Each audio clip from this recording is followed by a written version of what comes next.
So,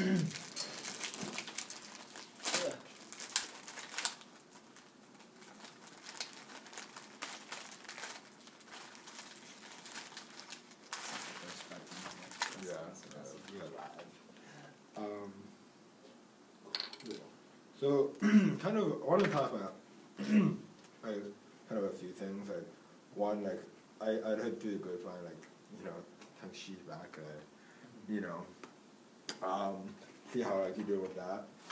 Kind of, and also kind of continue the conversation that was awkwardly started when Jim was here. Just about like how we can like really leverage like your strengths and the strengths of your students, like in your class, and make sure that you feel comfortable, that you feel like it's, you know, Grant's class, as opposed to just like, you know, it could be like anybody's class. You know, feel like you're like you feel yourself kind of coming through with that. And so I it might be like, I feel a little bit weird because I think for the last couple of months I've been very much like you need to do this, you need to do this, like not just with you but with like everybody. Like these are the things you need to do to make your class better, like right now. So go. And I want to kind of try like a different approach, like especially as the year kind of gets going and like you're, you know, becoming a much better teacher and like have better relationships with your kids, and that kind of stuff. Sound good? So tell me about Tang-Shi and how where your head is at. Well, I mean, she's back, but she's not in my class. Oh, she's not in your class. Okay. She's in Mr. Holy Eagle's class. Okay.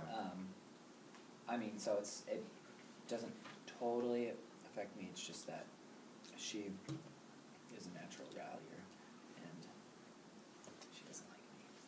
I know. You know, how is that affecting your class? Just usually when she comes back, a lot of the girls' attitudes go up, and it's just like, since Tang-Shi's pretty defiant, it's cool to be defiant, or like sass back. What does that make you think? Well, it's like, you know, like how does that make you feel? I mean, I'm sure it'll go away with time, but it's just a yeah. I mean, reason I'm asking because like a lot of times when you have like very difficult students like that, it's like, I mean, I can list the kids that like maybe like just got to the point where like I don't even like you, like I don't like you, like, you know, I'm moments of like I don't even care what you're thinking, like that kind of thing. You know, like I think it's actually really important to like, I'm not saying that's how you're feeling, but if you are feeling that way, like even like helpless, like for that person, like there's no way she's ever gonna get better, kind of thing. Like I think it's important to like say that or like talk about that, because otherwise you just kind of like let it fester, or like we try to put on like the TFA, or I'm gonna be, you know, super duper sense of possibility for everybody, even though if that's not actually the case, like that's fine. Everybody goes through phases like that, and we like the way we get out of them is by like talking about it and thinking about like how can we like, not just like stop thinking about that, but actually, you know, what can we do to like build a relationship with that person. So I mean, I just think that it's better that she's in that class.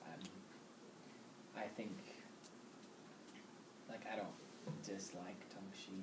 I just think that my teaching style, which is very like, you're gonna do this, no questions asked, was a little too in her face for her. And so,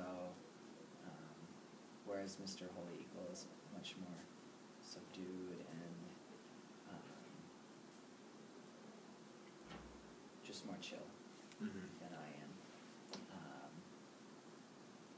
So I think that she has, I think she fits well in that classroom.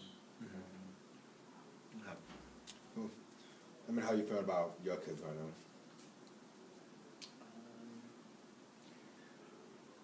Good. I mean, normal frustrations with some of them. Reese has been really opening up but she's really good friends with Tang-Shi, so I hope that doesn't have any repercussions, but it hasn't really so far. Brandon and Jason are a handful. Mhm. Jason just because he's loud and a bully. Mhm. Brandon because he's, I don't know, he's emotional and he's mean to some of the students, and then if I try to like direct him or like give him a warning, he'll take it personally and then like Mhm. hate the world and hate me for listening to him. Yeah. I mean, have you, has there been, I mean, at least with Jason, who I've like, feel like I've seen over the last couple of years, like, I think there's been like a ton of progress with him. Like, in like, from like, the beginning of the year to like even now in your class, like, I wouldn't say it's perfect. But like, I would say that he's like, you have him more on task than I would, any teacher that I've definitely seen, but like also even heard of for the last like few years. So I mean, you should definitely, I mean, take, A lot of it's Rich, I think, because Mhm. Rich definitely works with Jason a lot, but yeah. you know, but I mean, just like, I mean, I know it can be hard, especially this time of year, to even like acknowledge that there is good stuff happening. There are good things that are happening in your Yeah. class, you know. So cool. So like, I don't know, like if you had, I mean, I can talk, but I'm curious, like, what did you have any thoughts or something that like resonated with you from like that really brief conversation we had just about like how can we make, you know, this like grants classroom and like, you know, invest students in a way that's like meaningful for you and like, you know, thinking about like what strengths and passions and things like that you bring to this work and to teaching. I mean, I feel like if I had the answers to those questions, I'd be doing them. Mm-hmm. So. Yeah. I guess no. Mm-hmm. I mean, I've started the writing club is definitely something that I've tried that I think would further that, but I don't know. Like bringing that into like the classroom at large with the short amount of time that I have to do everything. I just don't. I don't know. I don't know what that looks like. Well, if you, like even forgetting, like not even thinking about like strategies right now, like the how, but like, you know, like the what, like do you feel like you know what that would look like if you had like, you know, I mean like, I think part of it's your vision that you wrote at the beginning of the year, but also like, bringing some of like the strengths that you have, like whether it's, I mean I just wrote down all the stuff that you, some of the stuff that you did in college, like I mean some of writing the social justice stuff, all the travel, like, I mean, I don't know, your minor was the history of ideas, like, I'm not even sure what that is, but like, it sounds like a cool thing. And like, I'm just thinking like, how much, like, what would it look like for you if like those things were coming through? Like if you were able to, I don't know, talk about some of the stuff, the trips that you've been on, like the Philippines, to Jordan, England, yeah. I don't know. No, I guess the answer, if I know what that would look like, I would say no. Mm-hmm.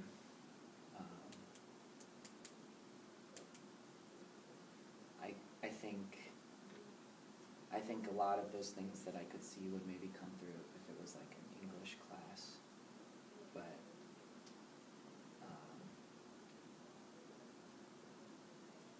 no, I'm not sure what exactly Yeah. that means. I mean, it doesn't, I don't mean like it has to be like, you know, they're gonna spend 5 minutes today talking about like all the cool stuff like Mr. Swanson's done or something like that. But I do think it is like, like I guess I'm just even thinking like how much do you feel like the way that you like are going through your lessons and like through your execution on a daily basis and your planning is like playing to like what your strengths are and like also like what your kids' strengths are. I mean, I think I've started doing that more with reading. Like I was for a while there really like felt pressure from administration, like with that, like this reading centers and things like that. But I felt very inhibited by that because I wanted to do longer works, and that wasn't allowing for it. So now I'm just I did. Were you in here when I was doing the Telltale Heart? One of you guys in the last couple months is doing it. And then I'm now doing a unit, like a really short unit on the monkey's paw. And so I don't know, I'm having more fun with it because like literature's what I'm like really, literature and writing is what I'm more passionate about. And I enjoy like my social studies and the execution of it. I think the thing that I've always done with is math, because I don't really like math. And I think either math is where my kids are struggling with the most, or it's math is where I have the most inadequacies of helping my kids that need help. Why do you think that is, the second part? I think you said part of it, right? You don't love math. Well, I mean, like, I feel like a lot of times if kids have a question about something with reading or writing, that just because that's something that I am passionate about, have been immersed in the last 4 years of college, and but that's always been my interest my whole life, that I can see like multiple angles of how to get to the root of the problem, whereas with math I have I don't have that, because I took one math class in college and hated it. So I just feel like I don't know all the pathways to the problems and their answers. Than an excellent math tutor would have, and thus I think my kids who are struggling are suffering from that. Well, what else do you think makes you a very effective reading or writing teacher? Because what I'm trying to get at is figuring what makes you really great at these other subjects, or makes you feel more comfortable in those other subjects. How can we take even bits and pieces of that and bring it over to math? But I think with math, really what it comes down to is purely content knowledge. I don't think it's a mindset or a strategy or a way I approach reading differently. It's just purely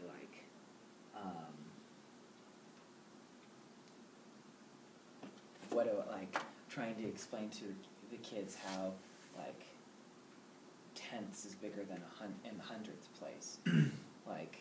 I have my lesson, but then if my de facto A, B, and C answer still doesn't help, then I'm how do I help you? Yeah. I don't know. Yeah. So then maybe it's how do we make sure we get it right the first time? That was how do you explain a concept? Is that kind of what you're saying? So in English, if something doesn't work, you feel you know enough to re-explain something in a different way. And in math, you feel you don't. And then I get frustrated myself, and then I think some of the students think I'm frustrated with them, and I've found this particularly true in tutoring, where I keep these kids after school and make them work really hard, but I don't know how much progress they're actually making, because I don't know 15 different ways to help kids who don't understand multiplication to understand. Yeah. Yeah, so I guess that's still makes me think, so even thinking about yourself, you have a passion for reading, writing, where did that come from and why is that there? You know what I mean? Because I think we still trying to figure out what those things are that excite you about reading, writing, and figuring out a way that we can I love reading and writing